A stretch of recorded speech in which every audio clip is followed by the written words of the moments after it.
Ustadz, perkenalkan nama saya Fairuz Gasani dari Waru Sidoarjo. Santri Ponpes Madu Kiai Haji Ahmad Bajuri. Ustadz, izin bertanya. Nggih.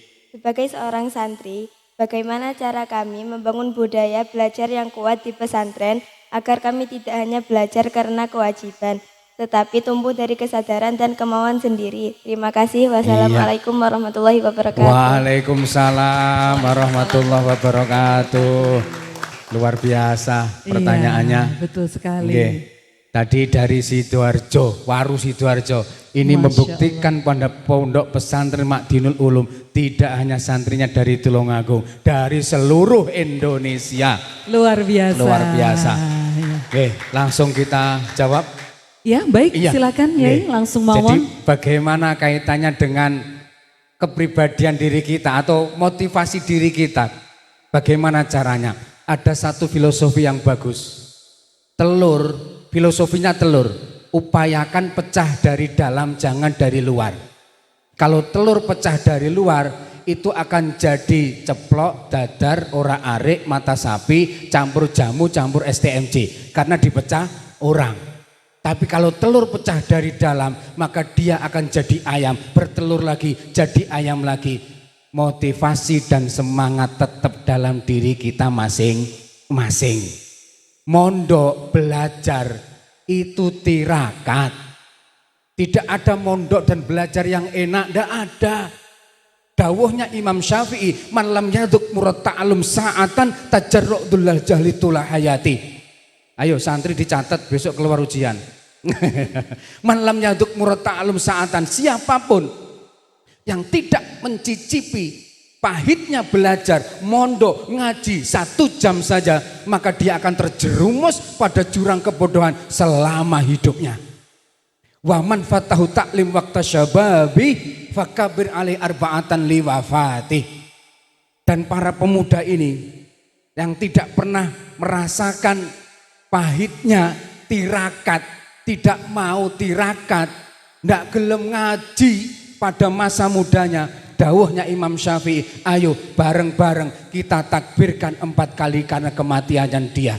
Hayatul fata wallahi bil ilmi wat tuqa idza lam yakuna la tibaroh lidati. Kehidupan pemuda, dawuhnya Imam Syafi'i, demi Allah karena hanya 2 hal. Nah, 2 hal seperti kemarin saya singgung. Apa itu? Iman dan ilmunya. Jika keduanya tidak ada, la yamutu wa la yahya. Apa artinya? Tidak bermutu, banyak menghabiskan biaya. Akhirnya biayaan. Paham biayaan? Ya kayak gitu itu. Maka motivasinya tetap dalam diri sendiri. Semangatnya tetap dalam diri sendiri. Seberapapun orang tua, seberapapun pondok, bahkan negara menyediakan beasiswa sebesar apapun, tapi tidak ada semangat dalam diri sendiri. Tadi bahasa Sayyidina Ali, tidak semangat belajar maka tidak memperoleh ilmu. Itu kira-kira. Jadi jangan hanya kewajiban, jangan karena dipaksa orang tua, jangan. Pahami itu. Memang hari ini kelihatannya terpaksa, berat, berjuang, ngantuk, lapar, capek, nangis, lapar, semuanya pokoknya ada di sini semua. Itulah nanti yang akan adik-adik atau teman-teman santri petik nanti kalau sudah dewasa, bahkan masa tua, bahkan kalau kita sudah sowan di hadapan Allah Subhanahu wa ta'ala. Itu kira-kira jawabannya. Ya, masih ada yang mau bertanya lagi? Iya, baik, silakan. Oh, alhamdulillah barangkali masih ada lagi. Oh, ini iya. sepertinya dari Hong Kong. Dari luar negeri. Ya, disilakan. Iya, silakan. Oke. Assalamualaikum warahmatullahi wabarakatuh. Waalaikumsalam warahmatullahi wabarakatuh. Ustadz, perkenalkan nama saya Sifala Aulia dari santri Ponpes Madu Kiai Haji Ahmad Bajuri. Ustadz, izin bertanya. Jika suatu hari saya mengalami kegagalan dan merasa semangat belajarnya menurun, apa yang sebaiknya saya lakukan agar tidak mudah menyerah dan bisa kembali semangat belajar?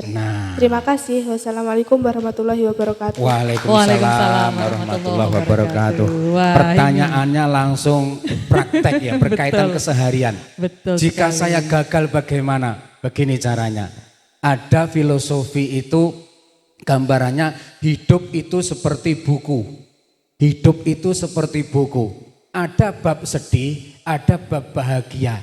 Yang harus tetap dilakukan adalah membalik halamannya. Ya namanya mondok, ya tidak enak terus tidak ada. Jalan itu tidak ada yang mulus terus, tidak ada. Maka sekali gagal, tidak usah takut. Ada satu prinsip yang luar biasa bagus itu begini. Bukan kesulitan yang membuat kita takut, tapi seringkali ketakutan itu yang membuat kita sulit. Aku mau lomba, ini pesertanya dari Jakarta, dari luar Jawa, di luar negeri, apa ya saya bisa? Nah, ketakutan dibayangi oleh ketakutan itulah yang akhirnya kita malah menjadi sulit. Maka prinsipnya jangan pernah mencoba untuk menyerah dan jangan pernah coba-coba menyerah. Saya ulang, jangan pernah mencoba untuk menyerah dan jangan pernah menyerah untuk mencoba. Nah, tetap semangat. Kegagalan adalah kesuksesan yang tertunda. Betul sekali. Itu.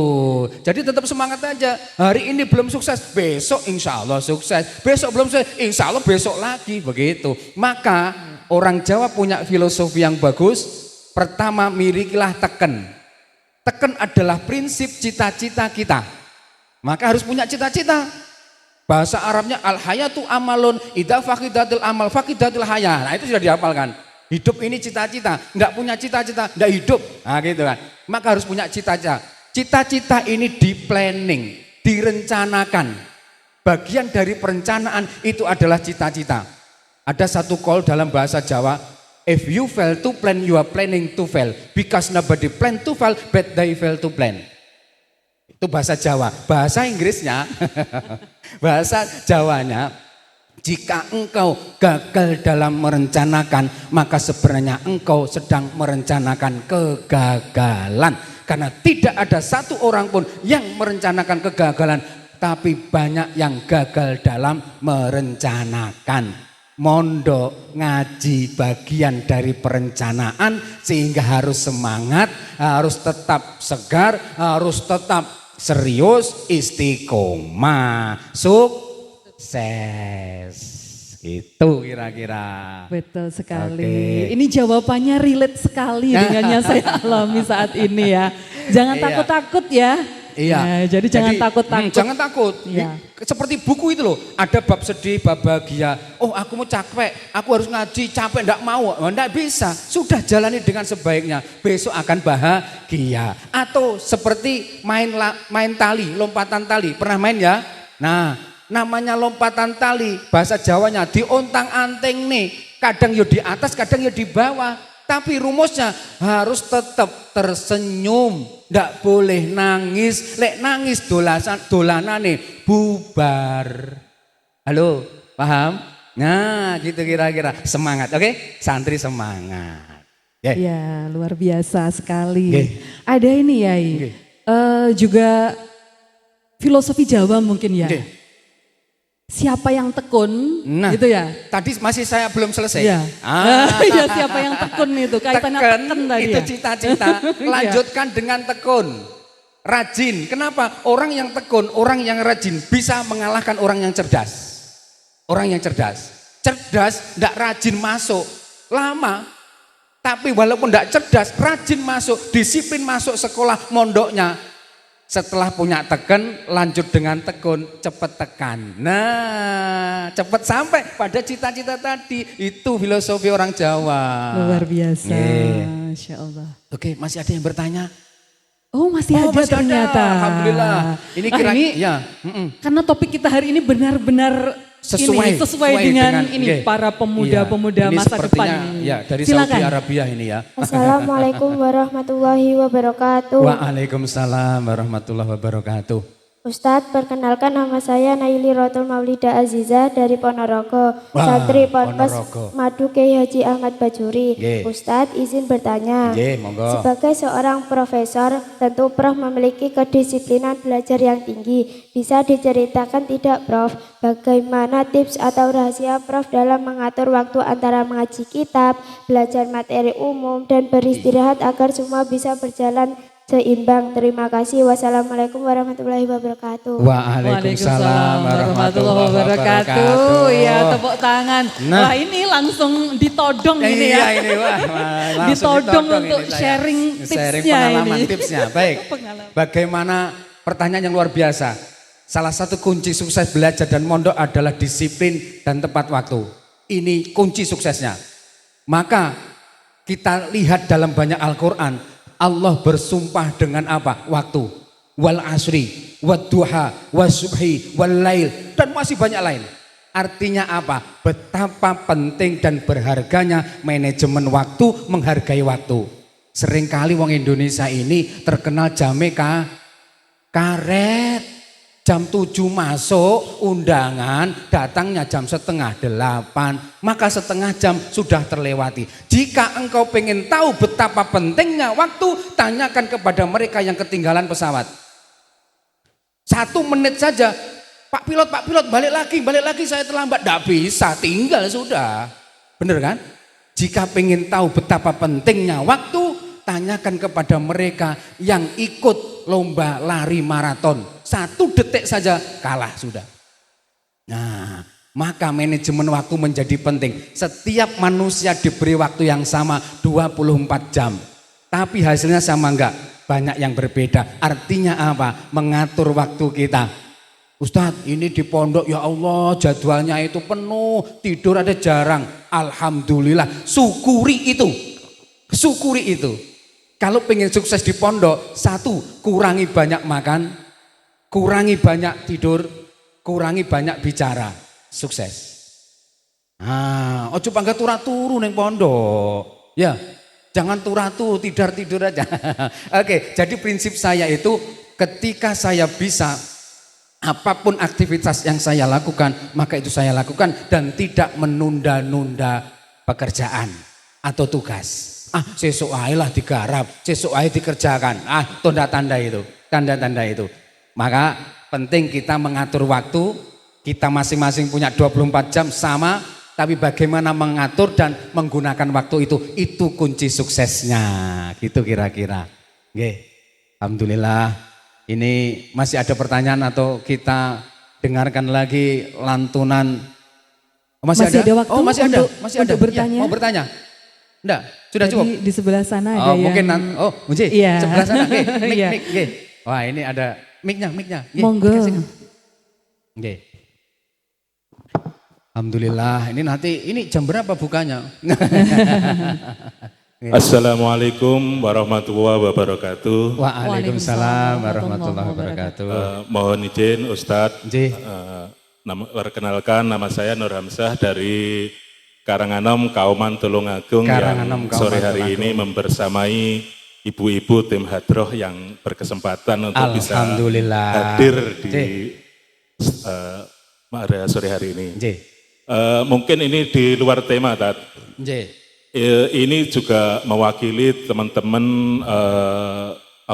driver online, mungkin abang-abang ojek, mungkin dari Pak Becak dan pekerja lain yang pada aktivitas sore atau malam hari masih bekerja.